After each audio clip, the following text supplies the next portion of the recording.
Sa Purok 5 Nara, Palawan, nakatirang isang 19 na anyos na babaeng nagngangalang Nadine Diqueros. Araw-araw pagkatapos ng klase at kahit ngayon na bakasyon ay naglalako siya ng isda na tinitinda ng kanyang tita kung saan siya kasalukuyang naninirahan. Isda ho kayo dyan! Preskong presko! Kakakuha lang sa dagat! Bili na kayo! Halos araw-araw din ay ubos ang tinitinda ni Nadine dahil hindi lamang presko ang kanyang tinitinda ay dahil na rin sa angking kagandahan ng dalagita. Minor de edad pa lamang to pero tila dalagitang-dalagita ng itsura at hubog ng katawan. Ang maganda pa ron, natural na ganda na talaga to ni Nadine at hindi pilit. Hello po, bili na po kayo. Ay, pabili ako ng 1 kilo, Ineng. Sige po. Ineng, ilang taon ka na? 16 po. Dalagang-dalaga ka ng tingnan. Ang ganda pang ng kutis mo. Salamat po. Kaagad siyang napapansin ng mga tao sa paligid dahil sa makinis niyang balat na parang sa dami ng tao sa Purok 5 ay siya lamang ang nagliliwanag. Hato po, salamat po. Balik po kayo ha. Salamat, Ining. Mag-iingat ka ha. Alam mo namang balita rito sa Purok 5 ang pagkawalahan ng mga dalagita. Kaya ikaw, mag-iingat ka. Salamat po sa pag-aalala.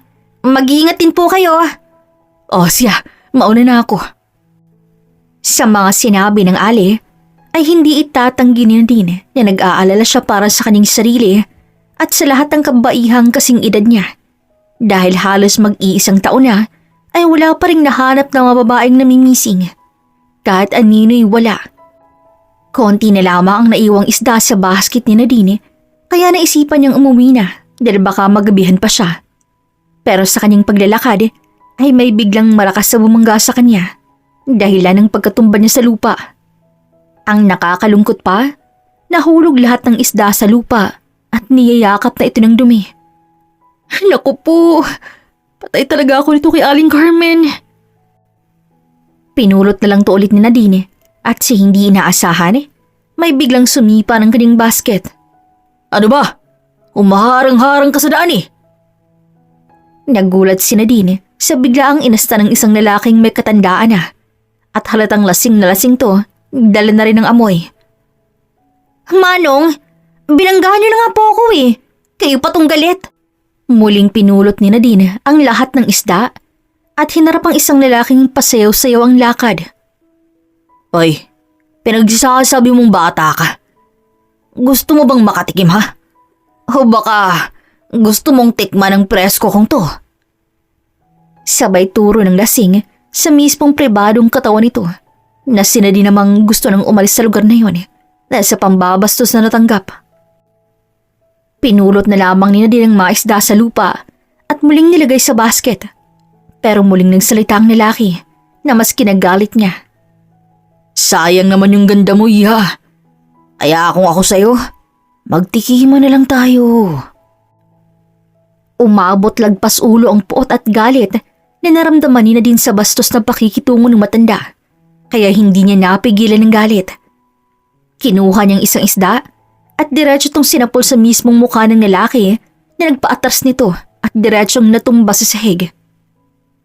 Kaagad naman silang pinagtinginan ng mga tao sa paligid. Pero si Nadine, walang pakisa kung ano man ang sasabihin sa kanya. Dahil alam niya ngayon ang mas nararapat sa mga manyak na kalalakihang walang nagawa sa buhay kundi magpabigat lamang sa mundo. Pasalamat ho kayo.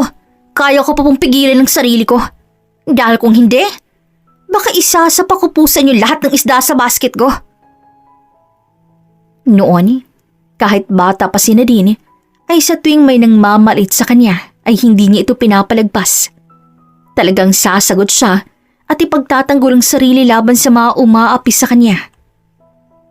Sa likod ng kagandahan at malumanay na pagmumukha ng isang palaban at malakas ni Nadine, kaya iyon ang mga nagpapalakas sa kanya para bumangon sa buhay. Sa hindi niya rin inaasahan, dumating si eksena si Rafael, ang matalik at nag-iisa niyang kaibigan mula pagkabata pa lamang. Nadine, anong nangyayari dito? Siya! Pinagsalitaan niya ako ng bastos. Kaya ayan, sinapa ko ng isda.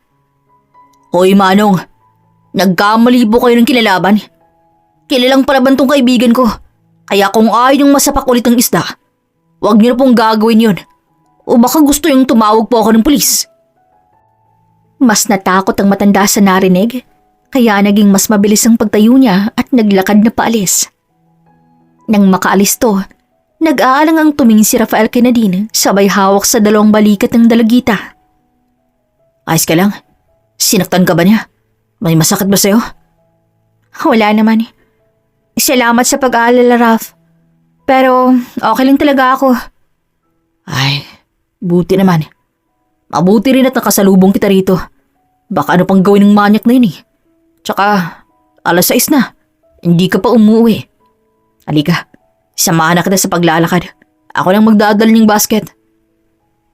Isang mabait at matalik na kaibigan ni Nadine si Rafael Dominguez. 17 taong gulang. 1 taon ang agwat ng dalawa. Pero malapit na malapit ang loob sa isa't isa.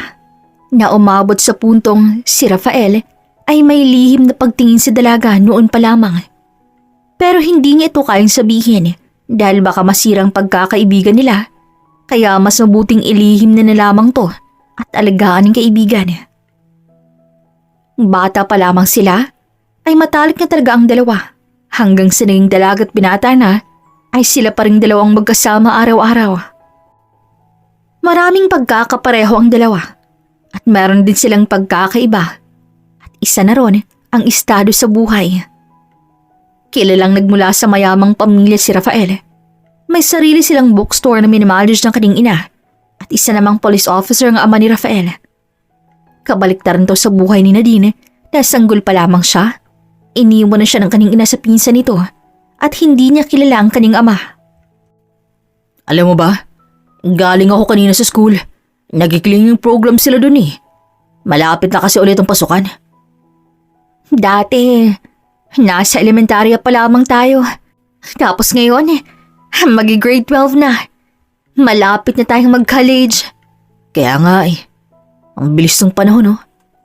Kaya ikaw na din. Mag-iingat ka palagi ah. Alam mo naman ang usap-usapan dito sa purok natin. At base rin sa mga sinabi ni Papa, halos 5 mga magulang na ang nawalan ng mga anak.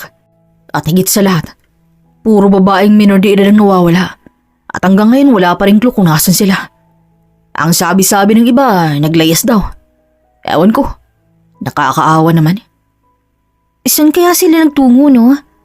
O wala man lang bang nakakita sa kanilang umalis? Meron namang mga CCTV footage dito ah. Yan din ang tanong ko kay Papa eh. Pero ang sabi niya wala talaga. Nag-file na rin silang report sa nakakataas na maglagay ng patrol sa bawat iskinita. Para naman ligtas ang bawat lugar natin. Pero hanggang ngayon walang umaaksyon. Kaya ikaw, mag-iingat ka ha. Nag-aalala ako para sa'yo. Baka may hindi magandang mangyari sa'yo habang wala ako. Lalo pat naglalako ka ng isda. Baka isa sa kanilang may tanong. Ano ka ba, Rafael? Hindi yan mangyayari. Walang mangyayaring masama sa akin. Promise ko yun sa'yo. Promise mo yan ha? Oo, promise. Kwentuhan at tawanan ang naganap habang naglalakad silang dalawa patungo sa bahay ni Nadine. At ilang metro pa lamang ang layo sa bahay nito. Galit na si Aling Carmen na siyang kinagulat ng dalawa. Bakit ngayon ka lang? Si Aling Carmen ay ang pinsan ng ina ni Nadine. Siyang nag-aalaga sa dalagita mula pagkabata. Matumal po ang bumibili. At hindi pa talaga naubos? Okay lang sana na uuwi ka rito ng gantong oras tapos ubos ng paninda. Magsabi ka nga ng totoo. Saan ka ba galing? Huwag mong sabihin gumagala ka na naman kasama ng lalaking yan. Hindi po, tita. Bakit ka sumasagot? Hindi ikaw ang kinakausap ko. Tila nahiya na si Nadine sa pang-iinsulto na pinapakita ng kanyang tita sa mismong kaibigan niya. Dahil halos araw-araw ay gano'n ang pakikitungo nito kay Rafael. Tita, wala pong kinalaman si Rafael dito. Totoo po na matumal po talaga ang bumibili. Tsaka, Untik na po akong bastusin ng isang manong dun sa parke. Buti na lang po dumating si Rafael. Oo po. Totoo po ang sinasabi ni Nadine. Natahimik ito at maya-maya'y bumuntong hininga. Ginawa mo pa talagang rason ang bagay na yan. Ay nako, pumasok ka na sa loob. Ikaw iho, umuwi ka na. Nagkatingin na ng dalawa bago sumenya si Nadine na umalis na siya bago muling mag-init ang ulo ni Aling Carmen. Nang makaalis, pumasok na rin si Nadine sa loob. Bumungad sa kanyang makalat na sala at imbis na magreklamo at magdabog, ay inilapag niya ang basket at siya mismong naglinis ng kalat ni Aling Carmen. Puno ng damit sa sahig. May mga dumi rin mula sa yosi ang sahig at lahat ng yon, nilinis niya. Araw-araw ay parang ganun ang eksena ni Nadine.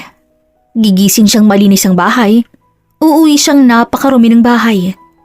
Pero ni isang reklamo mula sa kanyang bibig, walang lumabas. Walang pakinanagyoyosi lamang si Aling Carmen sa may mesa habang kaharap ang isang notebook na naglalaman ng mga bayarin at utang. Heto po pala lahat ng pera. Mula sa bulsa ni Nadine ay ibinigay niya ang pera kay Aling Carmen at saka dumiretso sa kusina upang uminom ng tubig dahil sa ilang oras sa paglalako niya ay nawalan na ng tubig ang kanilang lamunan. Nadine? Po? Naglakad pabalik sa sala si Nadine kung saan kaharap pa rin ni Aling Carmen ang pera. Bakit po? Di ba mag-grade 12 ka na sa pasukan? Opo. Tsaka huwag po kayong mag-alala. Nakahanap na rin po ako ng 3 scholarship na pwede kong pasukan para makaraos po sa bayarin. Huwag mo nang ipagpatuloy. Po?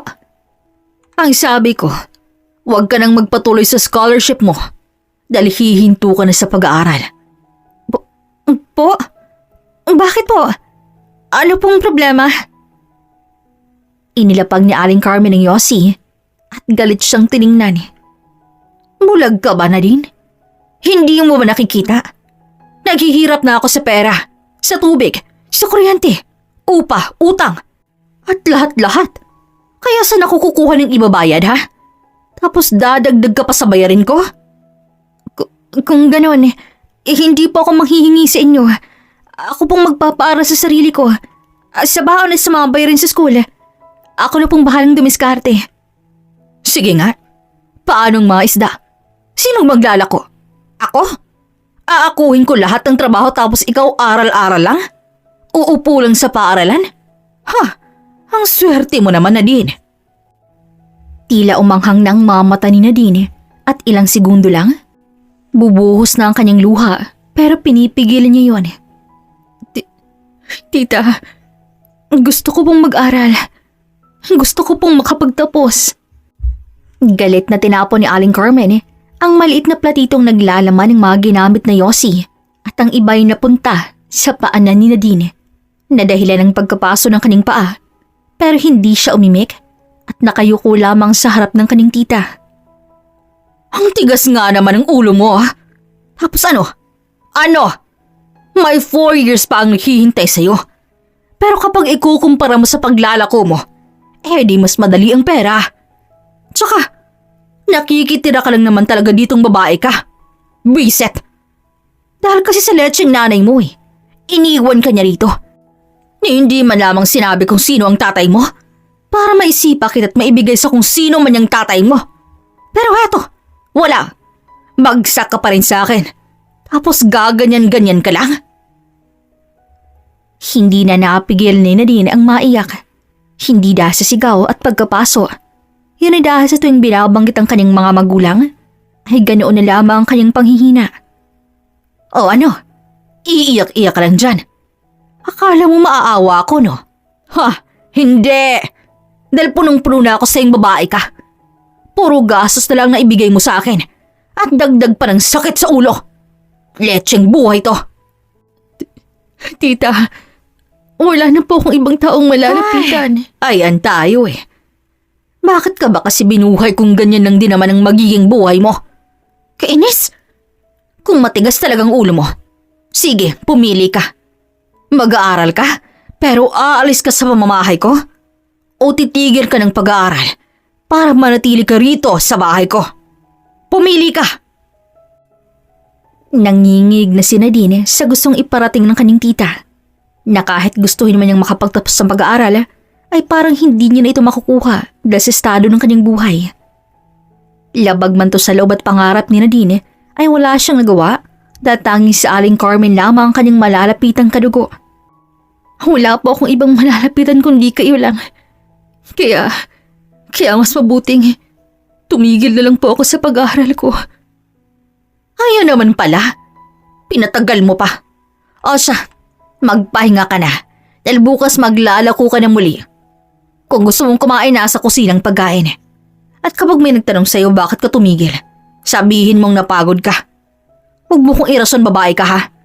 Baka maisyo ako rito sa lugar natin, patay ka talaga sa akin. Opo. Nakakuyaw ang mga kamao ni Nadine na naglakad palis sa parang tutang walang nagawa, kundi sundin ng kanyang amo. Nanginginig siyang naglakad papunta sa kanyang maliit na kwarto. At doon, napaluhod siya sa sahig at humagulhol ng iyak. Hindi niya inaakala na sa isang iglap lang, mahihinto ang kanyang pangarap na kung sana nasa mga magulang niya siya ngayon, na kung sana kasama pa niyang kanyang ama't ina. Hindi sana itong mangyayari lahat sa kanya. At kung sana may bukal na puso ang kanyang tita, hindi niya sana maramdaman ang sakit ng realidad na kanyang kinakaharap ngayon. Mula sa ilalim ng maliit na kama ni Nadine ay kinuha niyang isang larawan na tanging naiwan niya mula sa kanyang mga magulang. Gusot-gusot at sira na larawan ng kanyang hawak, kung saan bitbit siya ng kanyang mga magulang nung sanggol pa lamang siya. Makikita roon ang abot tengang ngiti ng ina habang ang mukha naman ng kanyang ama ay nasira na sa kalumaan ng larawan kaya hanggang ngayon hindi niya iyon kilala. Mama, Papa, tulungan niyo po ako. Ano nang gagawin ko? Sumuko na po si Tita Carmen sa akin. Sino na pong takbuhan ko? Tulungan niyo po ako. Kahit imposible ang mga pakiusap ni Nadine, ay naniniwala pa rin siyang may pag-asang makababalik siya sa pag-aaral. At sa ilang minutong pag-iyak, kusa siyang nakatulog dahil na rin sa pagod. Pero maya-maya lang, nagising siya nang makarinig ng kantok mula sa bintana. At iisang tao lamang alam niyang gagawa nun. Dali-dali siyang tumayo at pinagbuksan ng bintanang iisa ng kaibigang si Rafael. Hi. Hello. Teka, umiiyak ka ba? Kaagad na umiwas ang tingin si Nadine at umiling-iling. Wala to. Nakatulog kasi ako at kakagising ko lang. Kumatok ka kasi. Pero kasi, mukha ka talagang umiiyak. Wala nga sabi. Ganito lang talagang mga mata ko kapag pagod. O ikaw, anong ginagawa mo rito? Gabi na. Kasi, gusto ko sanang ibigay sa'yo to. Ang alin? Mula sa nakatago sa likuran ni Rafael, ay binigay niyang isang makapal na libro kay Nadine. Alam kong gustong-gusto mo ng mga ganyang libro. At sarami nang binigay ko sa'yo noon. Sa tingin ko, yan ang mas magugustuhan mo. Nang mabasa niya ang pamagat ng libro, ay nagningning ang kanyang mga mata. Teka, ito yung isa sa kilala at famous na libro ng Law and Politics Paano mo ito nahanap? Hey, huwag mong sabihin nagnakaw ka na naman sa mama mo, no? Hindi kasi may bagong dating na mga libro mula sa Manila. At inutusan ako ni mama na magtingin-tingin muna. Baka may magustuhan ako. At maswerteng may ganyang klaseng libro. Abot tengang ngiti ni Nadine sa saya. Dahil na mahal niya ang mga law at political books. Lalo't patwangarap niyang maging isang lawyer. Pero nang maalalang naging alitan nilang dalawa ni Aling Carmen at ang naging desisyon niya ay parang bumagsak ang buong saya niya. Pero ayaw niya itong ipakita kay Rafael, kaya mas minabuting isikreto ng muna niya ito sa kaibigan. Salamat dito babasahin ko talaga to. Mabuti naman ang gustuhan mo. Oo nga pala, malapit ang pasukan. Sabay na tayong magpa-enroll Hindi alam ni Nadine ang isasagot, pero ang sabi niya sa kanyang sarili na sikreto to. Kaya tumawang na lamang siya at nagpaalam kay Rafael na siyang naglakad na paalis at walang kamalay-malay sa nangyari sa kaibigan niya. Isinara niya ang libro at pagkatingin sa oras, 10:00 na pala. Hindi na siya nakaramdam muli pa ng antok, kaya naisipan na lamang niyang basahin ng konti ang libro dahil naintriga siya sa pagkakaroon ng interes sa libro. Para na rin mawala ang lungkot niya sa mga nangyari ngayong araw.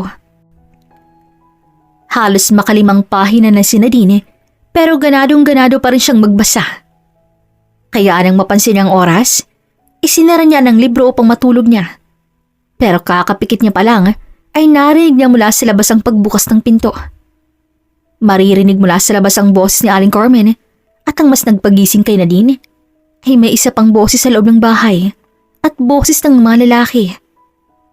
Dala ng kuryosidad, umalis siya sa pagkakahiga at hinay-hinay nakiusisa sa labas. Mahina niyang binuksan ang pinto at doon kitang-kita niya ang kanyang tita Carmen na may kausap na 2 kalalakihan. Nakasuot ng itim at malalaking mga katawan. Sino kaya sila? Imbis na matulog, ay mas pinili niyang makiusisa dahil wala siyang naaalalang may kakilalang tita Carmen niya na 2 kalalakihan na malalaking katawan at sa mukha nito ay parang bago lamang sa kanilang purok. Umupo muna kayo. Gusto niyo ba ng tubig, kape? Hindi kami nandito para bumisita. Nandito kami para kunin ang bayad. Ito naman, kumalma naman muna kayo. Huwag kayong mag-alala. Nasa mabuting kalagayan ang ibabayad ko sa inyo. Nakakasigurado din akong magugustuhan to ng boss ninyo. Basta tandaan mong sinabi ni boss ha. Dahil kapag may nakaalam nito, hindi ka talaga niya mapapatawad. Oo, kuhang-kuha ko na ang drama. O nga pala, nasaan ang banyarang isda? Nasa labas. Tsaka nagkakalaga ng 2 milyon ng laman nun. Kaya siguraduhin mong mabebenta to bago matapos ang taon. Abay, kayang-kaya ko yan. O ano, gusto niyo bang makita ang pinakaiingatan kong pambayad na gustong-gusto ng boss ninyo? Oo naman. Teka lang ha, tulog kasi yun, baka magising. Napaatras ang konti si Nadine at hinay-hinay na isinara ang pinto ng tila may mali sa huling sinabi ni Aling Carmen. Dahil isa lang naman ang akala ng tita niya ay natutulog ngayon, kundi siya mismo. Nangilabot ang kanyang mga balahibo, lalo pat palapit ng palapit ang mayapak ng paa sa kanyang kwarto. At dahil isang matalino si Nadine, nilak niya ang pinto. Nakasabay naman ang pagpihit sa labas pero hindi ito mabuksan. Maririnig sa labas ang pagkainis ni Aling Carmen at ng 2 lalaki. Ay, puwisit na babaeng yan. Nilak pa talaga. Teka lang mga sir ha. Kukunin ko muna ang duplicate key sa kwarto ko. Doon ay mas lumakas ang pintig ng puso ni Nadine dahil may duplicate key pala ang tita niya. Dala ng takot, kaba at paninindig ng balahibo. Iisa lamang tanging desisyon na naisip niya at iyon ay tumakas. Hindi siya bata para hindi maintindihan ang mga naging usapan kanina. Hindi rin siya tanga para hayaan ng mga kalalakihang yon na mahuli siya. Kaya hinay-hinay niyang binuksan ang bintana at diretsyong bumaba at tumakbo. Sa kabilang banda ay halos 3 minutong naghanap pa si Aling Carmen sa susi bago mabuksan ang pinto. Shhh! Hinay-hinay lang kayo. Baka magising. Magising ang alin? Niloloko mo ba kami? Nanlaki ang mamata ni Carmen nang makitang walang Nadine ang nasa loob ng maliit na kwarto. Anak nang, baka tumakas dahil narinig ang usapan natin at dumaan sa bintana. Anong klaseng babae ba yung inaalagaan mo? Kapag hindi talaga namin mahanap ang babaeng yun, patay kami kay boss. Hanapin natin siya. Hindi pa yung nakakalayo. Dali-daling lumabas ang mga kalalakihang yon habang si Nadine ay walang tsinelas na tumatakbo papunta sa bahay ni Rafael upang manghingi ng tulong. Giniginaw, pagod at takot ang nararamdaman niya habang naglalakad sa tahimik at walang kataong-taong daan. Sabayan pa ng dila kakawya na paligid na mas kinatakot niya. Ilang minuto lang ay narating niya rin ang harap ng malaking bahay ni Rafael. Tumakbo siya papunta sa kanang bahagi kung saan makikita ang kwarto ng binata. Akmang sisigaw sana siya upang manghingi ng tulong nang biglang may magdakip na kanyang bibig at hinawakan pareho ang kanyang mga kamay. Uli ka. Akala mo yata makakatakas ka mula sa amin Pero nagkakamali ka. Walang makakatakas mula sa amin. Pilit siyang nagpupumiglas upang makatakas. Pero dahil sa pampahilong iniligay sa panyong tinakip sa kanyang bibig, ay nanghina siya at kalaunay na wala ng malay. Kinabukasan ay halos nagulat ang lahat sa balitang pagkawala ni Nadine. Ang mga kapitbahay ay kaagad nagtsismisan. Mas natakot ang mga menor de edad at higit sa lahat ay sigaw ng sigaw si Aling Carmen sa loob ng police station. Alam kong naglayas ang batang yon. Nakakasiguro ho ba kayo? Alam niyo naman ho ng balita sa atin dito ang pagkawala ng mga menor de edad. At may nakapagsabing kinikidnap sila. Anong kidnap? Wala nga akong panransom sa batang yun Tapos kikidnapin nila? Naku sir, tumigil na kayo sa paghahanap ng mga batang yon. Kagustuhan nilang maglayas, kaya bahala sila sa buhay nila. Kaya huwag niyo na akong hanapin ang batang yon. Pero ma'am, hindi ho pwede. Trabaho ho namin ang solusyon ng mga problema ng mga tao. At isa na ron ay hulihin ng mga masasamang tao. Kaya tinatanong nga ho namin kayo kung napansin ba kayong may umaaligid po sa inyong bahay? Kaagad umiling si Carmen. Halatang nagsisinungaling to dahil yun ang utos sa mga kalalakihang kumidnap kay Nadine. Araw-araw naglalako ng isda ang batang yun. Gabi na nga umuuwi. Pero wala talagang nagtatangkang kumidnap sa kanya. Kaya pwede ho ba sir? Tigilan na po natin ang katanungang ito. Baka naglayas talaga. Padabog na tumayo si Aling Carmen at akmang maglalakad sana palayo nang biglang hinarangan siya ng isang police officer na siyang ama naman ni Rafael. Hindi ba kayo makakaalis hanggat hindi niyo nasasagot ang mga katanungan namin? Lalo kung hindi, magiging isang person of interest ka. Dahil baka kayong rason kung bakit nawawala ang batang si Nadine. Hindi nakasagot si Aling Carmen. Kaya maupo na ho ulit kayo at makatotohanang sagutin lahat ng mga katanungan namin. Natapos ang mga katanungan ay pinauwi na ng mga pulis si Aling Carmen, habang ang mga pulis naman ay mas lumobo ang katanungan sa kanilang utak. Base ho sa sagot ng babae, tinatanggi niya talagang nakidnap dahil lumayas ngang talaga. Halos lahat ng statement ng mga magulang at guardian ng mga nawawalang menor de edad ay ganun. Hindi na talaga to tama. Sa tingin niyo ho ba, may kinalaman talaga ang mga magulang at guardian nila sa pagkawala? Parang ganun na nga. Pero wala tayong mabigat na ebidensya para patunayan yun. At wala rin tayong warrant of arrest upang pasukin ang mismong bahay ng mga menor de edad na nawawala. Habang nag-uusap ang mga pulisya, ay isang binatang tumatakbo na pumasok ng opisina habang hinihingal. Napakunotoo naman ng mga police officers nang mamukhaang ito ang kanyang anak na si Rafael. Rafael? Pa, nawawala si Nadine. Kailangan ko siyang mahanap. Tulungan niyo po ako. Hindi sumagot ang kanyang ama. Imbis, sinamahan niyang anak sa labas upang doon sila mag-usap. Kumain ka naman ng almusal? Naghanda sa'yo ang mama mo nang makakain doon sa bahay. Tay, sagutin niyo po ang tanong ko. Nasaan si Nadine? Paano nang wala siya? Nagkita pa nga kami kagabi. Anak, hindi namin alam kung nasaan si Nadine. Po? Anong hindi? Mali po kayo. Nandito lang siya at mahanap niyo po siya. Ang sabi ng tita niya, naglayas to. Dahil hindi niyo to paaralin sa pasukan. Kaya yun ang naging desisyon niya. Ang lumayas. Hindi. Hindi yun gagawin ni Nadine, Tay. Kinidnap siya, alam ko. Pero wala kang sapat na ebidensyang hawak para patunayan ang sinasabi mong yan, anak.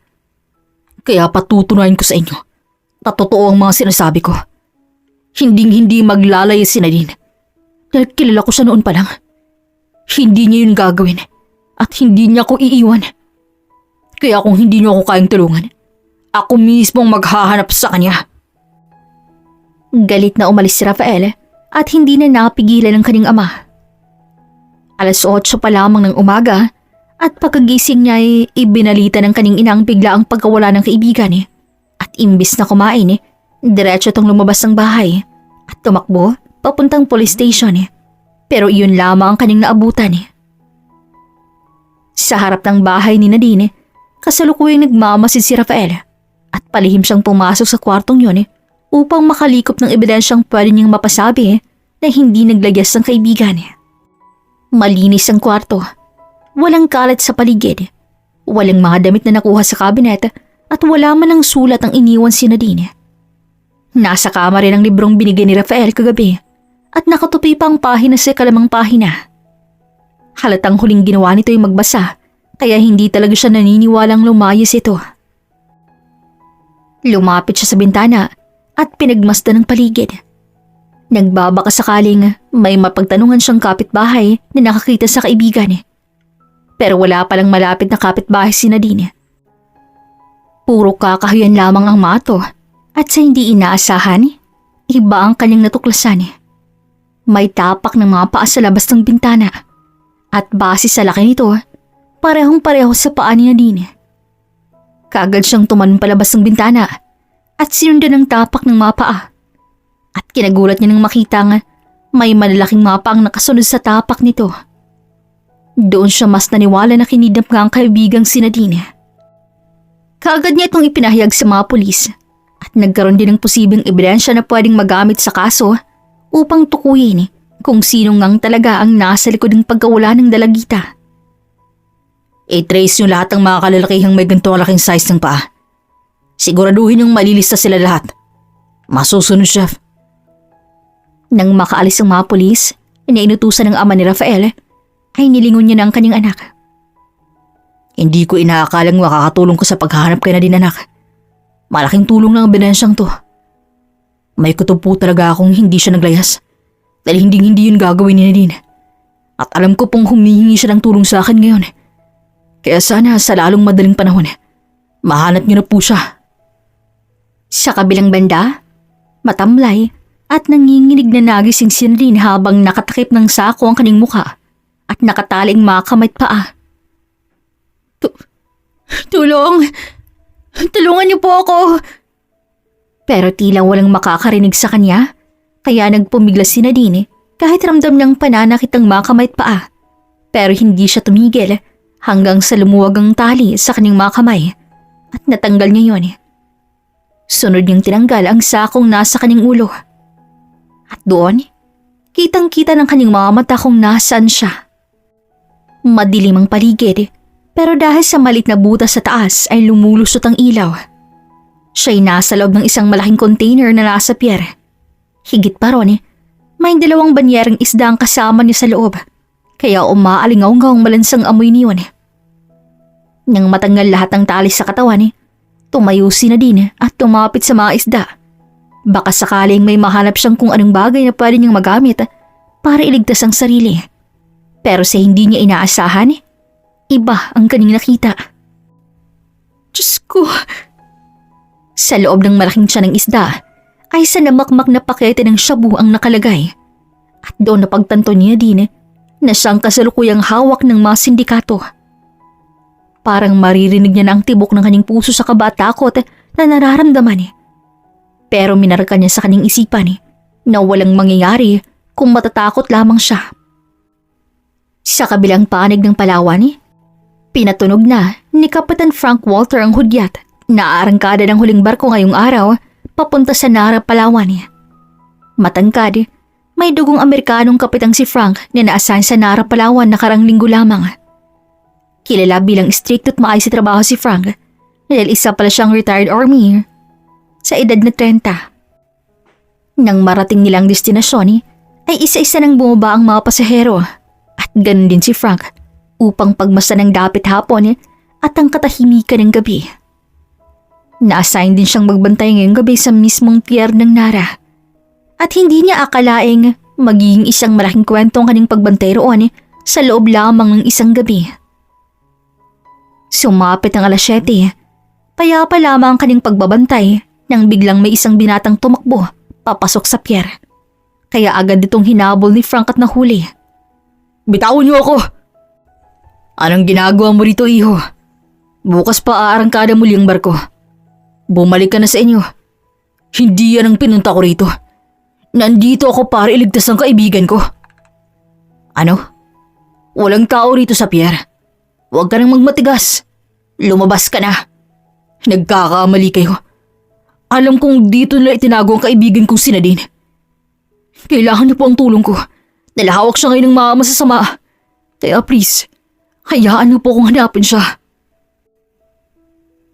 Base sa mga mata't paawan ni Rafael, ay tila naniwala si Kapitan Frank. Pero imbis na hayaan ang binatang takbuhin ng buong Pierre, ay pinakalma niya muna to. Mas mabuting kumalma ka na muna at sabihin sa akin kung anong mga nangyari, iho. Kumalma naman si Rafael at isa-isang sinabing mga naganap. Pati na rin ang pangalan ng nawawalang kaibigan. At sa hindi niya inaasahan, isa palang malaking revelasyon ang magaganap. Nadine Diqueros? Oh, nakatira po siya kasama ang kanyang tita ng pinsan ng kanyang ina. Wala na po siyang mga magulang. Ang sabi niya iniwan na po siya ng kanyang ina. At hindi naman niya nakilala ang kanyang ama. Tila tumaas ang mga balahibo ni Frank nang marinig ang mga kwentong yun. Okay lang ho ba kayo? May larawan ka ba ng kaibigan mo? Oo, eto po siya. Mula sa cellphone ni Rafael, pinakita niyang larawan ng dalagita. At doon mas natulala sa gulat ang kapitan dahil kamukhang kamukha to ng nag-iisang babaeng pinakasalan niya na nagbunga ng isang sanggol na babae. Pero bigla na lamang nawala na parang bula ang kanyang asawa at anak. May iba ka pa bang larawan niya? Nang sanggol pa siya? Sanggol? Ah, oo nga pala. Mula sa maliit na bag na dala ni Rafael, ay may kinuha siya mula roon. Nakita ko po ang larawang to sa kwarto niya kaninang umaga. Naghahanap kasi ako ng pwedeng maging ebidensya ng pagkawala niya. At iyan pong nakita ko. Punit-punit na ang larawan pero mukhang sinadin nga ang sanggol sa larawan. At mga magulang niya ang nasa kanyang tabi. Tumaas ang mga balahibo ni Frank nang kaagad mamukha ng punit-punit at gusot na larawan. Ito yung araw na bininyagan ng anak ko. Kasamang pinakamamahal kong asawa. Ano po yun? May sinasabi ho ba kayo? Nagulat si Rafael nang biglaang tumayo si Kapitan Frank at kinuha ang kanyang barel mula sa kanyang bag at iniligay yon sa kanyang bulsa. Saan po kayo pupunta? Dito ka lang. Hahanapin kong kaibigan mo. Eto, tawagan mo ang numerong ito. Sakaling may marinig kang putok ng baril o kahit anong ingay na alam mong may masama ang nangyari. Po? Hinawakan ni Frank ang dalawang balikat ni Rafael at tinitigan to sa mga mata. Gusto kong mangako ka sa akin na hindi ka susunod sa akin. Dito ka lang at gawin mong iniutos ko. Tumango naman bilang sagot si Rafael. Dala-dala ang baril ni Frank ay naglakad siya papunta sa dulo ng pier kung saan nando ang sinasabi ni Rafael na dinala ang dalagitang si Nadine. Malayo, malaki at maraming pasikot-sikot ang lugar kaya hindi niya alam kung paano madaling mahahanap ang dalagita. Sa kabilang banda, sigaw ng sigaw sa loob ng container si Nadine. Kahit ramdam ng hapdi at sugat ng kanyang mga palad, ay wala siyang paki. Kailangan niyang makalabas at makatakas mula roon. Mula sa container, ay naiinip ng dalawang lalaking nakabantay sa kanya. Pwede ba? Patahimikin mo yung babaeng yan. Suntukin mo para mahimatay. Ingay. Reklamo ng isang lalaki bago naglakad paalis para pumunta ng banyo. Ang isa na may naiinis na rin sa ingay ng dalagita, kaya binuksan niya ito upang gawin ang sinasabi ng kasama.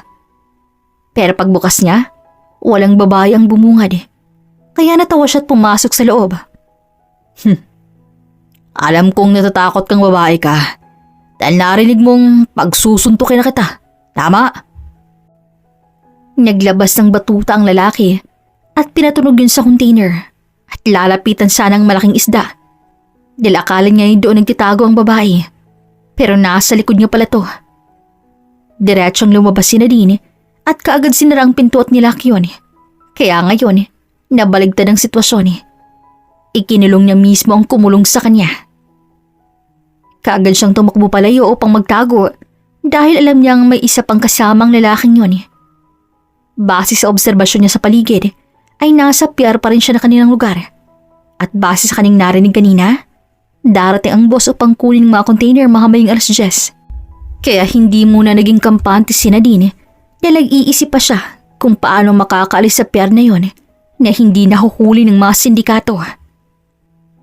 Habang naghahanap siya ng matataguan, ay isang boses babae ang kanyang narinig at nagmula iyon sa isang malaking container din. Tulong! Palabasin niyo ako rito! Dahil do'y hindi nagdalawang isip si Nadine. Binuksan niya ang malaking container at bumungad sa kanya ang isang babaeng matamlay at nahahalata sa mukha ni ilang araw nang walang kain. Kaagad niya ito namukaan dahil yun ang batang babaeng nawala nakaraang buwan. Huwag kang lalapit sa akin. Shh! Huwag kang mag-alala. Tutulungan kita. Andito ako para iligtas ka. Nang marinig yun ng kapwa lalagita, ay doon siya naiyak at mahigpit na niyakap si Nadine. Salamat. Maraming salamat. Makinig ka sa akin ha. Hindi pa tayo ligtas. Kailangan muna nating makatakas mula rito at magsusumbong tayo sa pulis. Kaya tulungan mo akong makatakas muli rito. Naiintindihan mo ba? Dito muna tayo pansamantala. Kailangan nating makahanap ng tiyempo para makatakas sa mga lalaking yun. Ako nga pala si Nadine. Ikaw, anong pangalan mo? Fiona ang pangalan ko. 3 linggo na nila akong hawak. Paiba-ibang lugar na pinupuntahan namin. At sa tuwing kailangan ng boss sila ng kaaliwan, pinapasayo niya ako sa kanyang harapan. Mga demonyo sila. Hinuhubaran niya ako at pinagsasamantalahan. Araw-araw hinihiling ko na sana mamatay na lamang ako para hindi niya na ako mapanglaruan. Pero hindi ko kaya. Mahigpit tong niyakap ni Nadine. Pero hindi mangyayari ang lahat ng to. Handa sa stepfather ko. Siya ang dahilan kung bakit ako nandito. Binenta niya ako sa lalaking yun kapalit ng isang banyerang isda na naglalaman ng mga pakete ng shabu. Pinagpalit ako ng tatay-tatayin ko sa kasamaan. Doon naalala ni Nadine na siya rin palang ibinenta ng kanyang tita kapalit din ng banyerang isda. Huwag kang mag-alala, Fiona. Makakatakas tayo rito. Ilalabas natin lahat ng dumi at kademonyohan nila. Kakayahan natin to at ipapangako ko sa iyong wala ng mga kababaihan ng mabibiktima pa nila ulit. Madilim na ang gabi at tanging ilaw ng buwan lamang nagpapailaw sa paligid. At nang makapagplano ng 2 dalagitang lumabas, hinay-hinay na tinahak ng malilit ng mga daan. Nangunguna sa paglalakad si Nadine habang hawak-hawak niya naman si Fiona. Pero sa hindi inaasahan ng dalawa, Huli ka! napahinto ang dalawa dahil mula sa kaliwang bahagi, nakatutok ng baril ng lalaking ikinulong na din sa container na siya palang nakatakas na. Kaagad prenotektahan niya din si Fiona na nanginginig sa takot. Buti nga nakita kita. Naghanap ka pa talaga ng kakampi. Kung ako sa inyo, sumuko na kayo. Kung ayaw niyong matulad sa ibang babae noon. Maawa kayo. Hindi namin to ginusto. Please, pakawalin niyo na po kami. Ay, nako. Bibilang ako ng 3 at sumuko na kayo. 1, 2. Ano yun? Sabay turo ni Nadine sa likuran ng lalaki na siyang nagpalingon naman. Pero ang totoo, niloloko lamang siya. Kaya kinuha ni Nadine ang shampoo na yon upang hablutin at kagatin ang kamay nito na dahilan ng pagkakahulog ng baril. Ah! Diniinan niya ang kagat kaya dumugo ng kamay nito at saka kinuha niya ang baril sa lupa at tumakbo silang dalawa. Pero hindi doon nagtatapos dahil isang malakas na putok ng baril ang nagpatigil sa 2 dalagita at higit pa ron. Isa sa kanila ang tamaan at yun ay walang iba kundi si Nadine. Nadine, natamaan ka. Akala niyo yata yung makakataas kayong mga buwisit kayo? Nadine, nabaril ka. Ay, ano nang sasabihin ko kay boss? Kayo kasi, nagawa niyo pang tumakas. Mahuli ko pa rin kayo. Halika. Hinila nito ang buhok ni Fiona at kinaladkad to habang isa namang lalaki na kinagat ni Nadine kanina ay siyang humila sa dalagita. Namimilipit sa sakit si Nadine at ramdam niyang pag-agos ng dugo mula sa kanyang hita. Bakit mo siya binaril? Ikaw kasi, hindi ka tumayo agad. Kinagat ka lang naman. Kasalanan ko pa talaga. Tingnan mo ginawa mo. Alam mo namang bagong huli tong babaeng to pero binaril mo. Binaril ang bagong huli? Natigilan silang dalaw sa paglalakad nang marinig ang malalim na boses ng kanilang boss mula sa likuran. Nagdadalawang isip ang dalawa kung lilingon sila o hindi. Pero sa huli, lumingon sila habang kinakaladkad ang dalawang dalagita. Boss, akala ko mamaya ka pa darating. Binigyan ng po namin ng leksyon ng mga babaeng to. Sinong bumaril sa hita niya? Nagtinginan ng dalawang lalaki bago sumagot. Ako po, boss. Pero hindi pa natuloy ang mga sasabihin nito ay diretsyong binalato sa ulo ng kanyang boss. Nabitawan si Fiona at kitang-kita niyang wasak na ulo nito sa lupa kaya napasigaw siya sa takot at sina din namang hindi na napigilan ng maluha sa mga nakita. Boss, isa sa palagi kong sinasabi, wag na wag ninyong sasaktan ang mga pinakamamahal kong ginto. Kunin mo ang katawan niya at itapon sa dagat. Bilis! Kaagad sumunod ang lalaki habang ang kanyang boss ay naglakad palapit kay Nadine at hinawakan ng pisngi nito. Bitawan mo ako! Malakas kang babae ka. Kaya ka ba nabaril? Yan ang mga gusto ko Mga suplada. Dahil alam kong sa huli, susunod ka rin naman. Hindi ko gagawin yan. Wala ka nang magagawa. Andito na ako. Kaya kailangan mo akong sundin. Walang pasabing binuhat ng leader si Nadine na nagpupumiglas at sumisigaw. Ay, oo nga pala. Matapos maitapon ang tauhan niyang katawan ng lalaki, ay itinuro niya si Fiona na nakaluhod lamang sa sahig at nanginginig. Itapon mo na rin yan. Nagsawa na ako sa babaeng yan Ikaw nang bahala nung gagawin mo dyan. Basta gusto kong makita ang bangkay niya. Hindi! Huwag niyong papatayin si Fiona! Hinila ng lalaki si Fiona palayo kay Nadine na hawak na ngayon ang leader ng sindikato. Bitawan mo ako! Tumahimik ka! Sumakay sila sa isang speedboat at binaba niya si Nadine sa loob ng kwarto. Namumutla ng dalaga dahil sa balang naiwan sa kanyang hita. Mas mabuti pang patayin mo na lang ako! Sa tingin mo gagawin ko yan? Sayang naman ang ganda mo, di ba? Sa tingin ko, magiging magandang aliw ka sa akin. Kaya kailangan kitang protektahan. Huwag kang gumalaw. Tatanggalin ko ang bala sa hita mo. Kaya kahit sa gusto mo, susunod ka sa akin. Sa kabilang banda, umiiyak na kinakaladkad si Fiona ng lalaki. Dinala niya ito sa madilim na lugar at doon gagawin ang kanimonyuhan nito. Bago kita patayin, gusto ko munang makuha ang kagustuhan ko. Hinubad nito ang suot na pants na si Fiona namang umiiyak sa takot. Pero bago pa may gawing ang lalaki sa kanya, isang malakas sa suntok ang natanggap nito at diretsyong nakatulog sa lupa. Ang nagligtas ka Fiona ay walang iba kundi ang kapatang si Frank. Ayos ka lang iha. Salamat po. Maraming salamat. Huwag kang magalala. Ligtas ka na. Teka lang po. May isa pa po akong kaibigan na kailangan ng tulong ninyo. Nadine po ang pangalan niya. Hawak po siya ngayon ng leader. At hindi ko alam kung nasan siya ngayon. Itinuro ni Frank ang daan papunta sa dulo ng pier kung saan nandoon si Rafael naghihintay. Habang si Frank ay nagpatuloy na hanapin ang babaeng noon pa niya hinahanap. Ilang ikot na ni Frank at binuksan niya ng lahat ng container pero walang na din siyang nahanap. Pero isang tunog ng speedboat ang kaagad kumuha sa kanyang atensyon.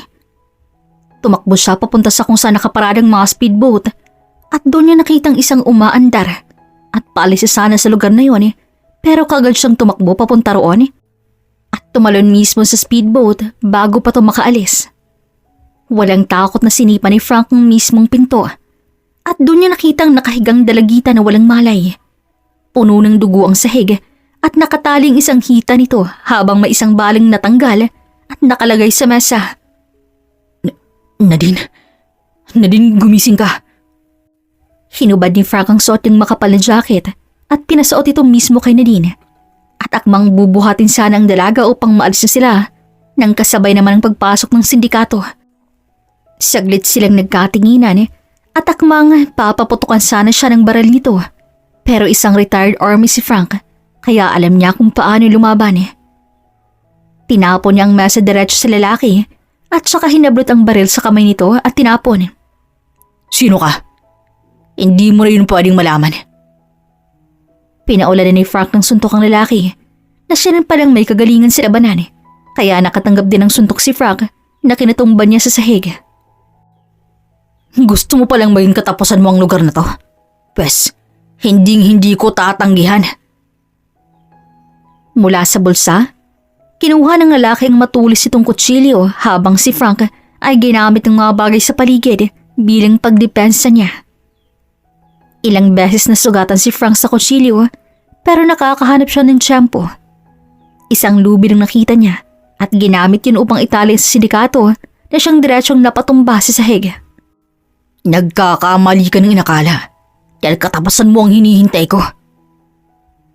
Pinagsusuntok ni Frank ang lalaki sa sahig hanggang sa nawalan to ng malay. Nang makitang hindi na ito gumagalaw, ay kaagad niyang nilapitan si Nadine. Nadine, gumising ka na. Nang magmulat si Nadine, ang bumungad sa kanya ay mukha ni Frank. Napatras siya sa takot at mabilis kumuha ng matulis sa gamit sa gilid at tinutok yun kay Frank. Huwag kang lumapit. Nadine, hindi ako masama. Andito ako para iligtas ka mula sa kanya. Nagsasabi ko ng totoo. Andito ako para iligtas ka at hinihintay ka na ngayon ni Rafael. Rafael? Kaibigan mo si Rafael, tama.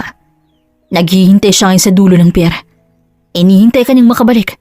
Kaya sabihin mo sa akin kung kaya mong tumayo o hindi. Umiling-bilang sagot si Nadine. Sabay tingin sa sugatan niyang hita. Hindi ko kayang tumayo. Masyadong masakit ang paa ko. Kung ganun, bubuhatin kita sa likod ko. Ayos lang ba? Tumango bilang sagot si Nadine. Tsaka siya mahinahong binuhat ni Frank. Lumabas sila ng speedboat at naglakad na paalis. Pero hindi pa man tuluyang nakakalayo, ay malakas na sumigaw ang leader ng sindikato. Hindi kayo makakalis rito! Lalong-lalo ng babaeng yan. Kung ako sa'y sumuko na, malapit ng mga pulis, kaya ibaba mo yung baril. Bakit ka ba kasi nangyayang Sino ka ba para pakialaman ng kasiyahan ko? Ano bang gusto mo? Hindi ka ba nakakonsensya sa lahat ng ginagawa mo, ha? Sa mga minor de edad na naging biktima ng kademonyohan mo? Hindi mo lang sinira ang pamilya nila. Sinira mo rin ang buong pagkatao nila. Kaya nagmamakaawa ako. Sumuko ka na bago mo pagsisihan ng lahat. Wala kang karapatang pagsabihan ako. Bumunot ang bala ang sindikato, pero bago pa niya mailagay ito sa baril ay may nauna na. Pinaulanan siya ng bala ng mga pulis na kararating lang. Natamaan ang parehong mga paa nito at kamay niya ring may hawak na baril at saka siya napahiga sa lupa. Pinusasan siya kagad ng mga pulis kasamang isang tauhan nito. Dumating din si Rafael kasama si Fiona na siyang bumungad kina Kapitan Frank at Nadine. Nadine! Fiona. Napangiti pa ang dalagita bago tuluyang nahimatay dahil sa dami ng dugong nawala sa kanya. Kaagad siyang dinala sa ospital kasama si Rafael at Fiona habang si Frank ay isinama sa mga pulis upang makuha ang kanyang statement. Captain Frank Walter, tama? Ako nga. May ilan lamang akong katanungan sa'yo. Anong naging dahilan mo kung bakit ka mag-isang sumugod? Kahit alam mong delikadong mga sindikatong yun. Dahil gusto kong tumulong. May mas malalim pa bang dahilan dyan? Sa pagkakaalam ko kinuwento ng aking anak na si Rafael ang mga nangyari. At ang sabi niya rin, kusa ka na lamang desisyon na hanapin ang nawawalang si Nadine. Kaya ano ang pinakamalalim na dahilan? Bakit mo yung ginawa? Dahil siyang batang matagal ko yung hinahanap. Hinahanap ko ang nanay niya sa Wong Manila. Pero wala. Nagtungo ako sa Visayas kung saan nakatira ang mga magulang niya. Pero wala niya inino akong nakita. Hanggang sa napunta ako rito sa Palawan. At hindi ko inaasahang... Hindi na napigilan ni Kapitan Frank ang maluha dahil halos kalahati ng kanyang buhay ay inilian niya sa paghahanap sa kanyang pamilya. Kaya ang makitang nasa gantong estado ang anak ko, handa akong isakripisyo ang sarili ko para sa kanya. Dahil alam mo, ang pakiramdam kapag nawala ng anak. At alam kong kapag ikaw ang nasa lugar ko, gagawin mo ang lahat para sa anak mo. Kahit buhay pang kapalit. Dahil yun ang trabaho at responsibilidad ng isang ama. Matapos makapagbigay ng statement si Frank, ay dumiretso na siya ng ospital upang puntahan ang kalagayan ng kanyang anak. Kumusta po palang pasyente sa loob? Matapos pong magamot ang sugat niya at malagyan ng antibiotic, ay nakatulog na rin po siya. Nasa loob din po ang isa pang pasyente na nakatulog na rin. Nasa loob din po ang sa tingin kong kaibigan ng pasyente. Binabantay niya po sila ngayon. Napangiti si Frank. At nang magamot na siya, hinay-hinay niyang binuksan ang pinto ng kwarto at doon nakita si Rafael na umiidlip-idlip sa upuan habang nakabantay sa natutulog na si Nadine. Lumipas ang ilang araw ay mas gumaling na ang sugat ni Nadine. Nagkukwentuhan na rin ang tatlo sa loob ng kwarto at nagtatawanan. Maya-maya rin, dumating ang ina ni Fiona. Nagpasalamat at napagpasyang dadali ng anak sa syudad upang doon na mag-aral. Salamat Nadine at Rafael. Kung hindi dahil sa inyo, baka hindi ko na ulit makikita si Mama. Tadhana talaga na may ligtas ka. Kaya ituring mo tong second life mo, Fiona. Mag-iingat ka sa biyahe. Tama si Rafael. Kapalaran natin ang mabuhay dahil lumaban tayo, Fiona. Tsaka kapag may umaway sa'yo rin sa syudad, lumaban ka ha. Huwag kang magpapaapi. Mangako ka. Pangako. Kaya kayo ring dalawa, mag-iingat kayo ha. Nagpaalam ng magkaibigan at ngayon, sila na lamang ni Rafael ang naiwan. Katahimikan ang nangyari bago magtawanan ng dalawa. Huwag ka nga magpatawa, masakit pa yung sugat ko eh. Masaya lang ako, kasi okay ka. Nakikita kita ngayon. Salamat ha, hindi ka sumukong hanapin ako. Hindi nga ako nagkamaling naging best friend kita. Pangako ko yan sa'yo, Nadine. Poprotektahan kita kahit kailan. Ang corny mo naman. Nagtawanan muli ang dalawa, pero natigil to nang pumasok sa loob si Kapitan Frank. Kayo po pala yan. Magandang umaga po. Magandang umaga din, Raf. Kumain ka na ba ng umagahan? Baka nag-aalala ng mga magulang mo. Huwag ko kayong mag-alala. Binata na po ako. Kaya ko na po ang sarili ko. Sus, ayan ka na naman. Kayo po di ba yung tumulong sa akin? Ako po pala si Nadine. Nadine Diqueros. Tama? Opo. Sa tingin ko, kailangan ko munang lumabas, Nadine. Gutom pa pala ako. Sige, mag-iingat ka, Rafael. Naiwan ngayon sina Nadine at Kapitan Frank. Tila naiilang din ng dalaga kung ano ang sasabihin nito. Pasensya ka na sa storbo, Nadine ha. May gusto lang sana akong sabihin sa'yo. Ano po yun? Patungkol sana sa larawang to. Binigay ni Frank ang larawang nakita daw ni Rafael sa mismong kwarto ng dalagita. Bakit hawak po rin yung larawan ko? Paano niya po ito nakuha? Galing yun kay Rafael. Nakita niya sa kwarto mo habang naghahanap siya ng pwedeng maging ebidensya sa biglang pagkawala mo ng isang araw.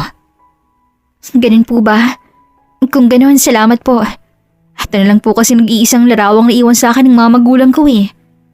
At hindi na po nakikita ang mukha nila. Sapat na to para palagi ko po silang maaalala. Nadine, ang totoong dahilan kung bakit gusto kitang makausap ay dahil gusto kong sabihin sa'yo na... Ano po yun? May aaminin ako sa'yo. Isang larawan ang inilabas ni Frank mula sa kanyang bulsa at binigay yun kay Nadine na biglang napakunot noo nang makita ang kanyang ina sa larawan. Bakit po kayo may larawan ni Mama? Ang totoo, ako at ang iyong ina ay may relasyon. Po? Ikinasal kami nung siya'y nag-25 at doon nagbungang isang sanggol na babae. Pero paglipas lamang ng isang buwan, nawala na lang bigla na para bang bula si Geraldine. Sa loob ng 16 na taon ay hinanap ko siya at ang anak namin. Pero wala akong nahanap. Hanggang sa inassign ako rito sa Nara, Palawan. At hindi ko inaasahang nalaman kong may isang batang nangangalang Nadine Diqueros na siyang ipinangalan namin sa sanggol naming babae. At hindi ako nagkakamali na ikaw ang anak kong matagal ko nang hinahanap. Tila na statwa si Nadine sa kanyang kinauupuan at hindi alam ang sasabihin. Alam kong nagulat ka na din. Ako rin. Hindi ko inaasahang makikita lang pala kita rito sa Palawan. Kung hindi ka naniniwala sa mga sinasabi ko, mas mabuting dumaan tayo sa isang DNA test para... Papa! Mahigpit siyang niyakap ni Nadine at dahil doon, kusang tumulo ang kanyang mga luha. Ngayon, pareho na silang lumuluha habang yakap-yakap ang isa't isa. Lumipas ang 2 linggo, ay isang nakakagulat na kwentong kumalat sa Purok 5 na ang kapitang si Frank ay anak palang dalagitang si Nadine Diqueros. Ngayon kasama niya na to sa iisang bubong. Siya nang nag-aalaga sa dalagita, pinapakain ng maayos, hindi na pinapalako ng isda, at higit sa lahat, may pagpapatuloy niya na ang kanyang pag-aaral. Sa kabilang banda, ay isa rin sa balitang kumalat ay ang pagkahuli ng mga sangkot sa sindikato. Guilty si Saling pagkidnap ng mga minor de edad at pagpatay ang mastermind kasama ang mga tauhan nito. Ang stepfather ni Fiona at ang tita ni Nadine. Isa ring nakakalungkot na balita na ang mga daligitang nawala noon pa lang ay tuluyan ng pinatay ng mga sindikato. Si Fiona at Nadine na lamang ang maswerteng nabuhay. Nang tuluyan ng gumaling si Nadine, ay pumunta siya ng kulungan at ngayon kaharap ang kanyang tita Carmen na nakaposes ang mga kamay at may salaming na mamagitan sa dalawa. Nadine, mabuti namat bumisita ka. Salamat sa mga pagkaing dinala mo ha. Alam ko talagang hindi mo ako matitiis. Mapapatawad mo talaga ako. Kaya sana tulungan mo rin akong makalabas dito. Pangako hindi na kita gagambalain. Napatawad na nga kita, Tita Carmen. Ay, ang buti naman kung pero hindi ko malilimutan ang mga ginawa mo sa akin. Hindi mo lang pala ako binenta sa mga sindikato. Buong buhay mo rin pala kaming niloko ni Mama. Anong ibig mong sabihin? Nakita ko ang bank account ni Mama at ang sabi ron ay ang perang inipon niya para sa pangtusto sa pag-aaral ko at sa lahat ng gastusin ko ay naroon na. Pero anong ginawa ninyo? Pinagmukha niyo sa akin na masama ang nanay ko, na iniwan niyo lang ako ng basta-basta, na imbis alagaan niyo ako ng parang anak, ay ginawa niyo akong parang asong araw-araw naglalako ng isda para lamang maibigay sa inyo ang perang hindi ko naman dapat ginagawa dahil pinambibili mo lamang to ng sigarilyo. Nadine, sorry. Oo, alam ko nagkamali ako pero mapag-uusapan naman natin to sa labas Isuko mo na ang kaso. Nagmamakaawa ako. Nararapat lang po kayo sa presinto. Gusto kong maging responsable kayo sa lahat ng pasakat na ginawa mo sa akin at sa lahat ng kalokohang binigay mo kay Mama.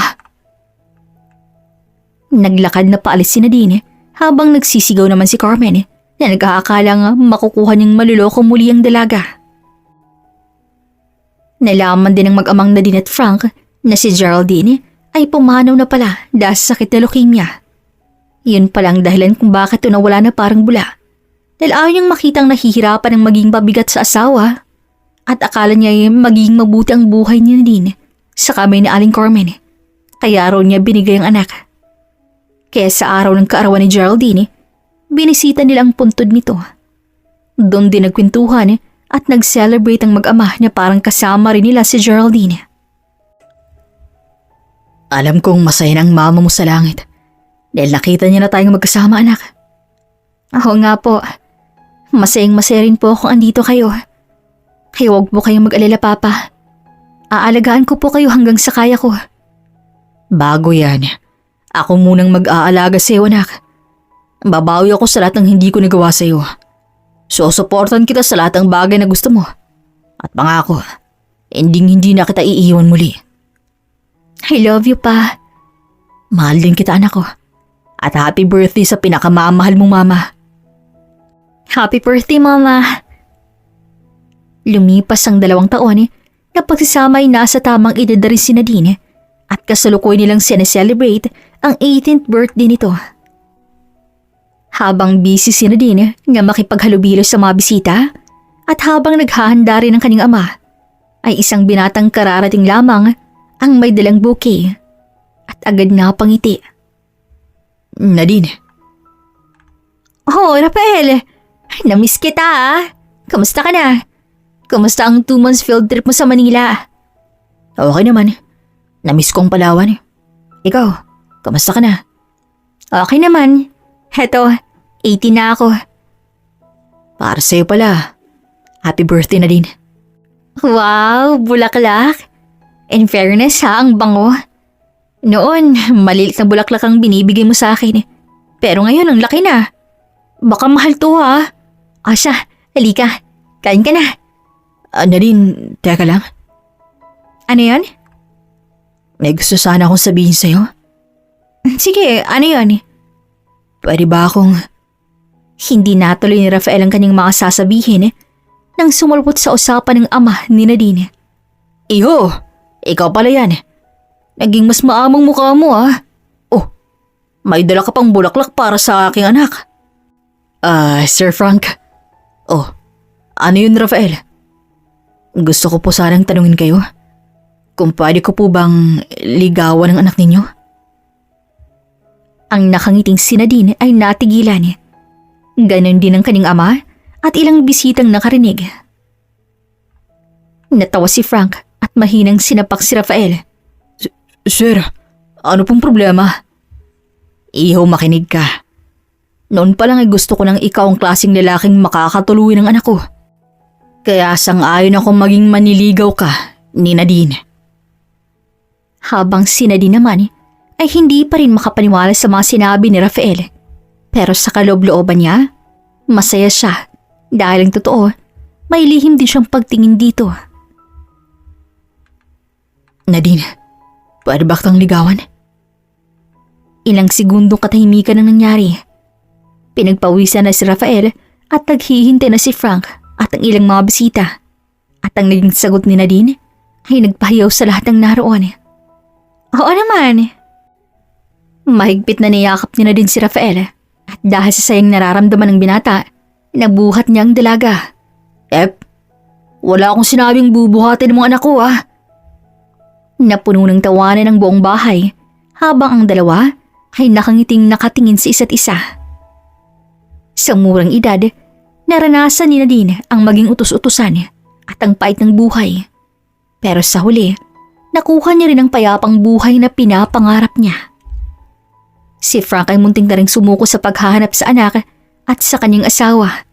Pero tangi ang tadhana nang nagtatagpo sa dalawa at bilang ama, gagawin niya ang lahat para sa kabubuti ng kanyang anak.